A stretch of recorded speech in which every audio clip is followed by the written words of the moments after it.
Spirit being the ultimate consummation of the triune God. In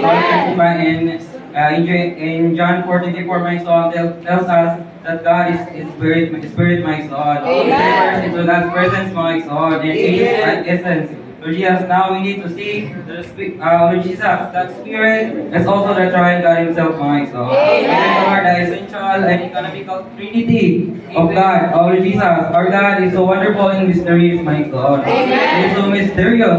We always by contact to my son we have seen that He is one, yet He is the Father, the Son, and the Holy Spirit. He is one yet three, and three yet one, my son. Lord, God's great triune, my son, is not just to interest fact, my son, but it is for us to enjoy Him, my son. And the Lord, in order to see this, my son, we will use two powerful words, my son, the essence and His economy, my son.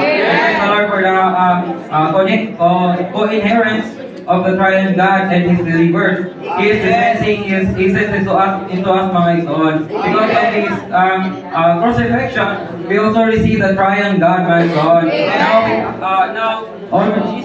Now we are co-inherents with the triune God. So, in our daily living, my son, we should enjoy Christ, my son. Yan ang kamukaon sa tulong sa mga Diyos, my son. Kanita, my son, the Spirit of the triune God within our spirit now, my son. He will sing through us to flow. Lord Jesus, that God in Christ may be expressed into us. By this, the very triune God in now, my son. The living Spirit mingling deep within us.